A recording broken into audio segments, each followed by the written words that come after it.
Hello students. Last lecture में हमने discuss किया था पैरेललोग्राम लॉ और ट्रायंगल लॉ कैसे यूज करते हैं। ये वाले लेक्चर में हम फॉर्मूला प्रूव करेंगे। ओके, तो लास्ट लेक्चर में हमने जो फॉर्मूला लगाया था that is r is equal to root of P square plus Q square plus 2pq cos theta parallelogram law में वो एक्चुअली आता कैसे उसका हम डेरिवेशन देखेंगे। This is our first derivation, it is going to be very much easy. बहुत simple है। अगर आपको 10th स्टैंडर्ड में थोड़ा बहुत ज्योमेट्री आता रहेगा तो ये 2 मिनट का काम है। ठीक है, तो चलो फिर स्टार्ट करते हैं। We are going to prove the parallelogram law of vector addition. सबसे पहला चीज भाई, पैरेललोग्राम लॉ कब यूज करते हैं? जब टेल टू टेल कनेक्टेड होता है। तो भाई मैं 2 वेक्टर लेने वाला हूं और 2 वेक्टर जो है एक है A B that is vector B और एक है ए डी जो है वेक्टर क्यू। तो 2 वेक्टर है, A B vector and A D vector, दोनों का टेल कनेक्टेड है एंड लेट अस से दोनों के बीच में जो एंगल है वो एंगल ले लेते हैं थीटा। बात समझ में आ रहा है? तो P vector Q vector and theta ये दिया हुआ है, this is given to you. 2 vector जिनको हमें ऐड करना है, पी वेक्टर क्यू वेक्टर और दोनों के बीच का एंगल थीटा, ये आपको दिया हुआ है। राइट नाउ इन दोनों को ऐड करके मुझे रिजल्टेंट वेक्टर मिलेगा और रिजल्टेंट वेक्टर कहां पे मिलेगा? Along the diagonal. बराबर है? तो सबसे पहले तो मैं पैरेललोग्राम कंप्लीट करता हूं। तो देखो मैंने पैरेललोग्राम कंप्लीट किया और यहां पे मैंने ड्रॉ किया डायगोनल। ये मेरा आर वेक्टर है, तो ओसी वेक्टर इज आर वेक्टर और मेरा एम है भाई मुझे आर फाइंड करना है। क्या फाइंड करना है? आर। तो पी वेक्टर और क्यू वेक्टर इन दोनों को ऐड किया, मुझे रिजल्टेंट वेक्टर मिला दैट इज आर वेक्टर और ये मुझे फाइंड करना है। ठीक है, छोटा सा एकदम छोटा सा कंस्ट्रक्शन करता हूं। मैं यहां से परपेंडिकुलर ड्रॉ कर रहा हूं सीई ऑन एबी। ज्योमेट्री में आपने 10th स्टैंडर्ड में से छोटे मोटे कंस्ट्रक्शन किए रहेंगे, तो ये भाई बहुत सिंपल है। मैंने सीई परपेंडिकुलर ड्रॉ किया एबी को। डन। द मोमेंट मैंने परपेंडिकुलर ड्रॉ किया, आप देखो एक राइट एंगल ट्राइंगल बन रहा है और इस राइट एंगल ट्राइंगल का नाम है एईसी। क्या नाम है इसका? एईसी। और राइट एंगल ट्राइंगल में हम हमेशा पाइथागोरस थ्योरम लगाते हैं। तो यहां पे पाइथागोरस थ्योरम लगाता हूं, AC square is equal to AE square plus CE square. चलेगा? AC square is equal to, मैं इसको थोड़ा सा यूज करता हूं। ओके, तो AC square is equal to AE square plus CE square. बराबर? अब बच्चा AE क्या है? What is AE? दिमाग लगा के बताओ, what is AE? Simple way में AE is AB plus BE। तो AE के बदले मैं डाल सकता हूं AB प्लस BE। यस और नो? AE के बदले मैंने क्या डाला? AB plus BE।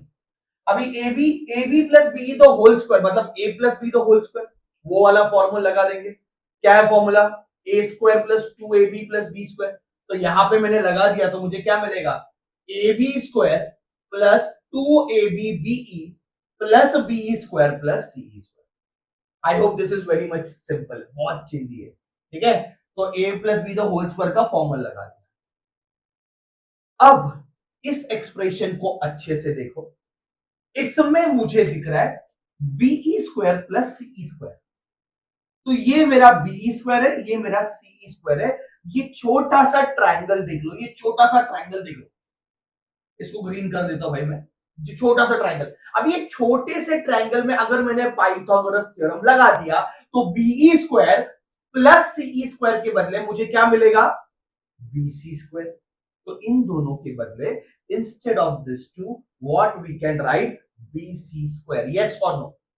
तो ये इक्वेशन बनेगा A B square as it is रखा है, 2AB BE as it is रखा है और BE square plus C square के बदले मैंने लिखा बीसी स्क्वायर। डन। यहां तक भाई मुझे मिल गया। अब क्या? अभी इस एक्सप्रेशन का हम क्या करेंगे? ये क्या है आपका? AC square. ओके, अभी इस एक्सप्रेशन का हम क्या करेंगे? लेट अस चेक AC मतलब क्या? What is AC? AC है आपका R जो फाइंड करना है। बराबर है? जो इक्वल टू के ये साइड में तो बराबर है। What is AB? AB is P। AB is P. What is BE? We don't know what is BE. BE नहीं पता है। And what is BC? भाई BC क्या है? ये तो पैरेललोग्राम है तो अपोजिट साइड सेम होते हैं। तो ये Q है तो डेफिनेटली ये भी Q रहेगा। यस और नो? तो बच्चा मुझे पता है बीसी क्यू है। देखो एसी की वैल्यू क्या है आर, जो हमें फाइंड करनी है। एबी क्या है पी, जो हमें फाइंड करना है। बीसी सॉरी एबी सॉरी क्या है पी, जो हमें दिया हुआ है। बीसी क्या है क्यू, तो सब कुछ हमें दिया है एक्सेप्ट बीई। यस और नो।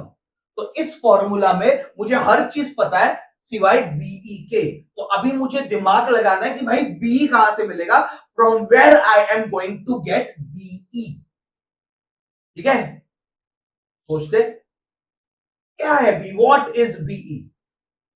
एकदम सिंपल मैं बोलूंगा तो भाई ये दो साइड एक दूसरे को पैरेलल है। ज्योमेट्री याद करो, अगर ये थीटा है तो ये भी थीटा हो जाएगा। That is corresponding angles.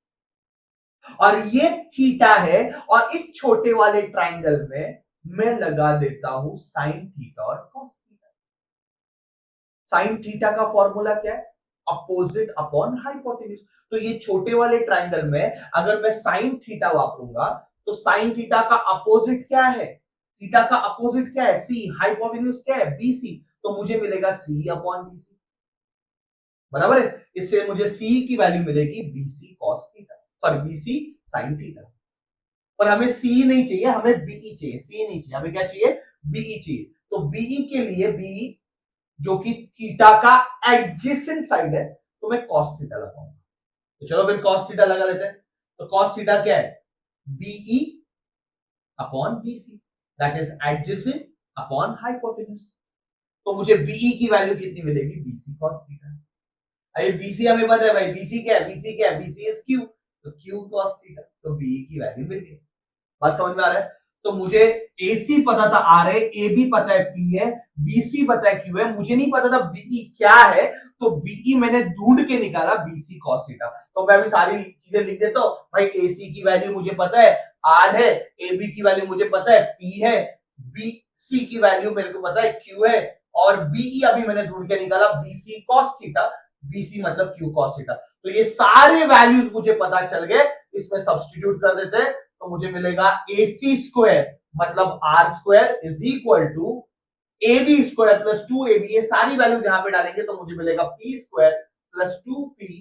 BE के बदले देखो मैंने क्या डाल दिया, cube cos theta plus Q square. Square यहां पे जाएगा, रूट बन जाएगा, और ये आ गया अपना फॉर्मूला। और यही हमने लास्ट लेक्चर में लर्न किया था कि रिजल्टेंट वेक्टर जो है उसकी वैल्यू, उसका magnitude is R is equal to root of p square plus q square plus 2pq cos theta. Yes or no?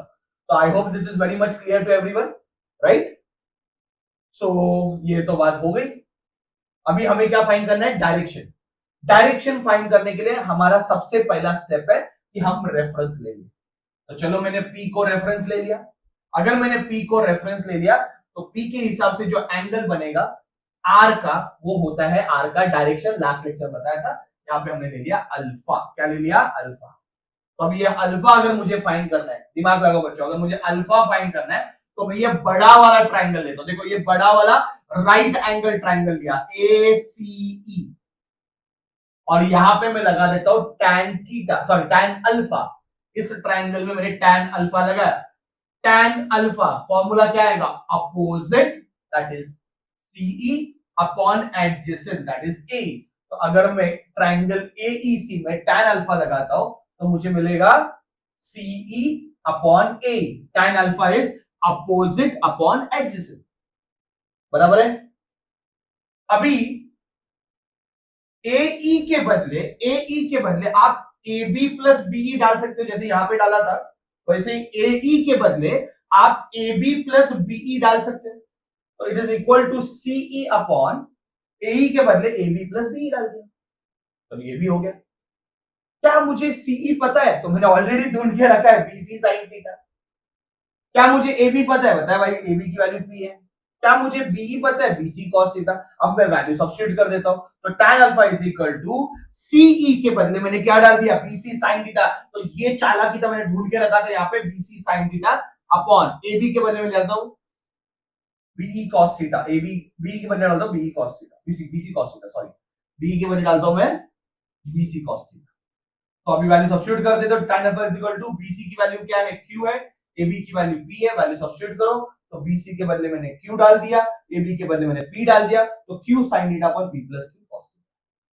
tan वहां पे चले जाएगा तो tan इनवर्स हो जाएगा और alpha is equal to tan inverse of Q sin theta upon P plus Q cos theta. और ये बन गया हमारा फॉर्मूला। तो यही हमने लास्ट लेक्चर में डिस्कस किया था और वो अभी हमने प्रूव कर दिया। R का फॉर्मूला, अल्फा का formula. I hope this is very much clear.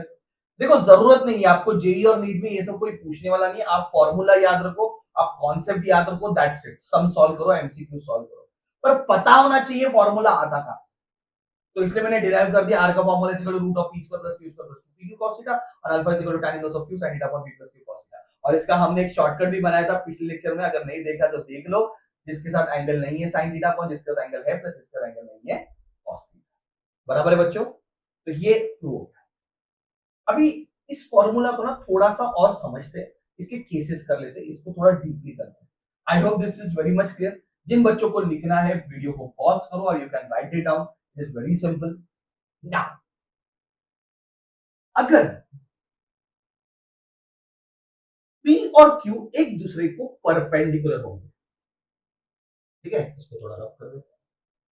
P और Q एक दूसरे को परपेंडिकुलर होंगे। If P vector is perpendicular to Q vector, मतलब दोनों की पे एंगल 90 है, कुछ ऐसे P और Q एक दूसरे को परपेंडिकुलर। तो ये जो बड़ा वाला फॉर्मूला अपना R is equal to root of P square plus Q square plus P 2pq cos theta, वो बन जाएगा cos 90। यस और नो?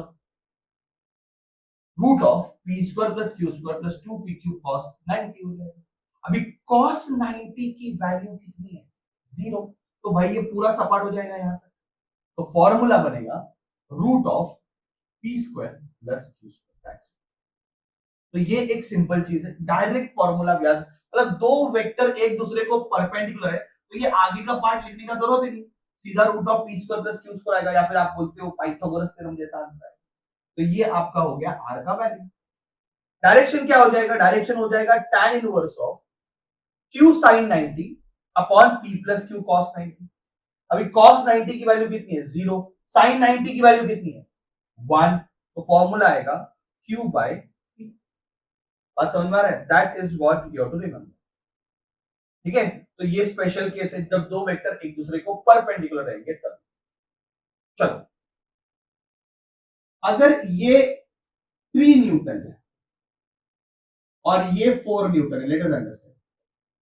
एक 3 न्यूटन है, एक 4 न्यूटन है, ओके। इन दोनों को ऐड करके मुझे आर मिला। क्या मिला मुझे? आर। तो ये आर की वैल्यू क्या है? What is the value of R? R की वैल्यू क्या है? तो it is root of, directly दोनों एक दूसरे को परपेंडिकुलर है, एंगल है 90, तो it is 3 square that is 9, 4 square that is 16। तो आंसर कितना आएगा? 5 न्यूटन। डायरेक्ट आएगा, एक दूसरे को परपेंडिकुलर। टाइम बचने वाला है, खास करके सीटी के एग्जाम्स में अपने को टाइम बचाना रहता है और इजी क्वेश्चंस रहते हैं, सिर्फ अपने को समझना। अल्फा फाइंड करना है, अल्फा, tan अल्फा।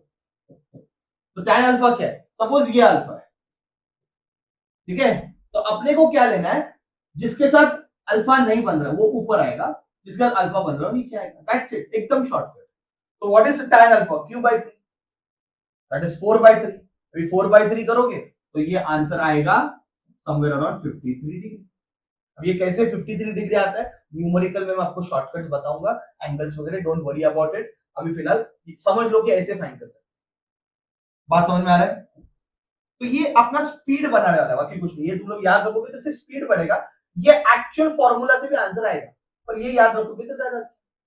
ठीक है, अभी दूसरा एक इंपॉर्टेंट पॉइंट जो मैंने लास्ट लेक्चर में भी डिस्कस किया, तो अभी भी डिस्कस करो कि भाई ये जो आर होता है वो एंगल बाइसेक्टर नहीं, जो वेक्टर बड़ा है वो उसकी तरफ झुका हुआ रहता है। ये बहुत इंपॉर्टेंट है। देखो, जैसे कि पी वेक्टर और क्यू वेक्टर में अगर पी वेक्टर बड़ा है, अगर पी वेक्टर बड़ा है तो आर ज्यादा किसकी तरफ झुका है? पी की तरफ। इन दोनों को ऐड करके जो आर मिलेगा वो ज्यादा पी की तरफ आएगा। तो ये अल्फा छोटा रहने वाला और बीटा बड़ा रहने वाला। तो याद रखो कि इस केस में alpha will be less than beta. और अगर उल्टा हो गया, क्यू बड़ा हो गया पी छोटा हो गया, कुछ ऐसे, पी छोटा है और क्यू बड़ा है, तो ये आर ज्यादा किसकी तरफ झुकेगा? क्यू की तरफ झुकेगा। तो अभी अल्फा बड़ा रहेगा और बीटा छोटा रहेगा। बात समझ में आ रहा है? मतलब जो वेक्टर बड़ा होगा आर उसकी तरफ इंक्लाइंड होगा, ये बात दिमाग में रखो। जो वेक्टर बड़ा होगा आर उसकी तरफ इंक्लाइंड होगा। तो पी वेक्टर और क्यू वेक्टर में अगर पी वेक्टर बड़ा है तो आर ज्यादा पी की तरफ होगा, मतलब alpha is going to be less than beta. Okay, और क्यू बड़ा रहेगा तो आर क्यू की तरफ झुकेगा। Is it simple? Very very important. तो क्या ये बाइसेक्ट कभी करेगा? जब पी और क्यू दोनों सेम रहेंगे ना बच्चा, जब पी और क्यू दोनों सेम रहेंगे तो ये वो बीच में से जाएगा, तभी अल्फा और बीटा दोनों सेम होगा। तो ये इंपॉर्टेंट पॉइंट लास्ट लेक्चर में बता रहा हूं, अब भी मैंने बताया क्योंकि इंपॉर्टेंट, इधर मिस्टेक करते बच्चे। उनको लगता है डायगोनल है तो भाई बीच में से जाएगा, बीच में से नहीं जाएगा, वो आइदर किसी इस वेक्टर की तरफ जाएगा और या फिर इस वेक्टर के, डिपेंड कि कौन बड़ा है। Okay, I hope this is very much clear. Now next, अभी ये स्पेशल केस है ना, सम सॉल्व करने के लिए तो बहुत सिंपल है, कुछ नहीं है कि भाई दो वेक्टर एक दूसरे को अगर पैरेलल रहेंगे तो क्या होगा। अभी दो वेक्टर एक दूसरे को पैरेलल है, पैरेलल मतलब दोनों एक दूसरे के ऊपर इंक्लाइंड हो रहे हैं, तो दोनों के एंगल कितना रहेगा? 0। पी वेक्टर और क्यू वेक्टर दोनों एक दूसरे को पैरेलल है। अभी इसके पहले वाले केस में हमने दोनों एक दूसरे को परपेंडिकुलर लिया था, अभी P vector and Q vector they are parallel to each other. So when this two are parallel, तो उन दोनों के बीच में बच्चा एंगल कितना बनेगा? 0। तो आर का फॉर्मूला क्या हो जाएगा? P square plus Q square plus 2pq cos 0 का रूट, बराबर है। अभी एंगल 0 आ गया, cos 0 की वैल्यू कितनी है? 1। तो ये फॉर्मूला बनेगा root of P square plus Q square plus 2pq। अरे ये तो a प्लस बी तो होल स्क्वायर का फॉर्मूला है, तो वो यहां पे डाल सकते हैं। स्क्वायर स्क्वायर रूट कैंसिल हो जाएगा, सिंपली दोनों क्या हो जाएंगे? ऐड हो जाएंगे, that is p plus q। Is it clear? तो दो वेक्टर एक दूसरे को पैरेलल है तो इतना बड़ा वाला फॉर्मूला यूज करने का जरूरत नहीं है, डायरेक्टली आप लिख सकते हो p प्लस q। क्या लिख सकते हो? p plus q। एंगल देख लेते, एंगल देख लेते, एंगल देख लेते। tan alpha is equal to क्या आएगा? q sin 0 upon p plus q cos 0। अभी sin 0 की वैल्यू 0 है तो ये पूरा 0 हो जाएगा, तो अल्फा भी 0 है। सिंपल सा बात है। अगर मैंने एक व्हीकल ले ली है, सपोज एक व्हीकल है, ठीक है, ये एक व्हीकल है और ये व्हीकल पे एक गाड़ी है, बंद हो गई है और एक बंदा आके पीछे से धक्का मार रहा है और उसने ऐसे 10 न्यूटन फोर्स लगाया। ओके, एक बंदे ने आके धक्का मारा, 10 न्यूटन फोर्स लगाया, और दूसरा बंदा आया और दूसरे बंदे ने आके बोला भाई मैं भी ऐसे इसकी हेल्प करता हूं, और उसने 5 न्यूटन फोर्स लगाया। तो एक गाड़ी पे दो जन ढकल रहे, एक 10 न्यूटन एक 5 न्यूटन। अब इस पे टोटल फोर्स कितना एक्ट होगा? Direct 10 plus 5 15, total 15 Newton act होगा। बात समझ में आ रहा है? और ये गाड़ी जाएगी किधर? ऐसा होगा कि इन पे चढ़ जाएगी, ऐसा तो नहीं होगा ना। ये गाड़ी कहां पे जाएगी? इस तरफ ही जाएगी। तो डायरेक्शन क्या रहेगा? दोनों का जो डायरेक्शन है उसी डायरेक्शन में रहने वाला है। तो दो वेक्टर अगर पैरेलल रहेंगे हम डायरेक्टली क्या कर देंगे? ऐड। Simple, easy. तो बार बार बड़ा वाला फॉर्मूला लगाने का जरूरत नहीं है। नेक्स्ट, और अगर दोनों एंटी पैरेलल होंगे तो दोनों के बीच में एंगल 180 बनेगा, है कि नहीं? एक उधर देख रहा है एक इधर देख रहा है, दोनों एंटी पैरेलल है। दो अगर एंटी पैरेलल है, अगर एक इधर देख रहा है एक इधर देख रहा है, तो दोनों के बीच में बच्चा एंगल कितना बनेगा? 180 बन जाएगा। तो एंटी पैरेलल में एंगल 180 बनेगा। फॉर्मूला क्या आएगा? Root of P square plus Q square plus 2pq cos 180। cos 180 का वैल्यू होता है -1। नहीं पता है तो याद रखो, हम ट्रिग्नोमेट्री करने वाले आगे जाके, पर अगर याद रखो cos 180 का वैल्यू -1 है तो ये फॉर्मूला बनेगा r root of p square plus q square. देखो माइनस आ गया 2p, तो इसको हम कैसे लिख सकते हैं? p minus q the whole square, पता कि नहीं? स्क्वायर स्क्वायर रूट कैंसिल हो जाएगा, आंसर आएगा p minus q। Is it clear? Anti parallel रहेंगे तो सबट्रैक्ट कर देंगे p माइनस q। डायरेक्शन क्या? What is the direction? tan alpha is equal to q sin 180 upon p plus q cos 180। भी sin 180 0 है तो directly 0 हो जाएगा। अभी इसको थोड़ा सा समझ लेते हैं, सेम एग्जांपल लेता हूं मैं। एक गाड़ी है, एक व्हीकल है, चलो मैं ये शायद से पेन दिखेगा नहीं, ओके ये दिख रहा है होगा शायद। ये मस्त एक मस्त की गाड़ी है, ठीक है। एक आदमी आया और उस आदमी ने ऐसे फोर्स लगाया 12 न्यूटन, गाड़ी बंद हो गई है। एक बंदा आया उसने ऐसा फोर्स लगाया 12 न्यूटन, और दूसरा बंदा आया जो थोड़ा पागल था, उसने आके ऐसे फोर्स लगाया कितना? 3 न्यूटन। तो अभी इस गाड़ी पे कितने फोर्स लग रहे? दो फोर्स लग रहे। एक बंदे ने 12 न्यूटन ऐसे लगाया, दूसरे बंदे ने 3 न्यूटन ऐसे लगाया। बात समझ में आ रहा है? तो अभी इसके बाद टोटल फोर्स कितना आ रहा है, ये दोनों एंटी पैरेलल हो गए, तो टोटल फोर्स कितना हो गया 9 न्यूटन, बराबर है। तो हमने क्या कर दिया, माइनस कर दिया। और ये गाड़ी जाएगी किस तरफ, डेफिनेटली जो ज्यादा फोर्स लगा रहा है उस तरफ जाएगी। तो जिस डायरेक्शन में बड़ा वाला वेक्टर है उस डायरेक्शन में गाड़ी क्या होगी, ठीक है। तो फॉर्मूला बहुत सिंपल है, तो फटाफट रिवाइज कर लेते हैं। हमने क्या क्या देखा, आर हमने डिराइव किया इस चैप्टर इस लेक्चर में, R is equal to root of p square plus q square plus 2p cos theta. दो वेक्टर अगर परपेंडिकुलर रहेंगे, शॉर्टकट याद रखो, root of p square plus q square, run करके रखो। अगर दो वेक्टर एक दूसरे को परपेंडिकुलर रहेंगे, शॉर्टकट है root of p square plus q square. दोनों पैरेलल है तो p plus q, anti parallel है तो p minus q। Is it clear?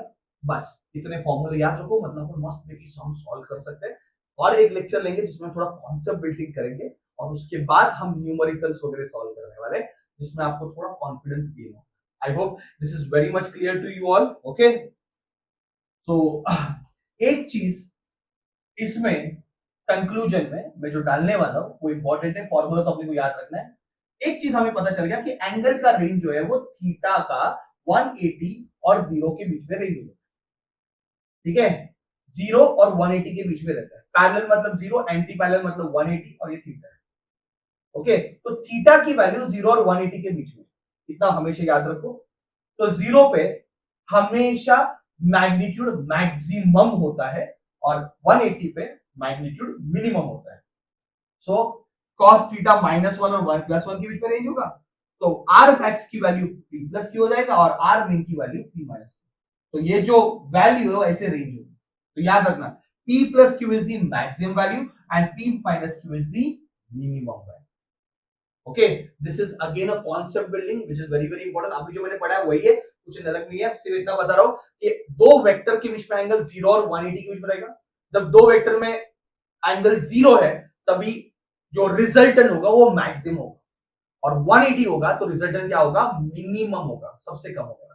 So this is what is our concept is. I hope this is very much clear to all of you. Okay, so that's it for today's lecture. ये अच्छे से याद रखना, practice करना। अगला lecture भी बहुत important है, मेरे साथ पढ़ते रहो। और thank you for listening, thank you very much. Make your notes, don't sit idle, just make your notes. फिर से एक बार वीडियो चाहिए तो देख लो, अगर आपको थोड़ा सा फास्ट लगा रहेगा, आपके हाथ में स्पीड है, आप स्पीड चेंज कर सकते हो, उसको स्लो और फास्ट और भी कर सकते हो। Till that time all of you, thank you very much.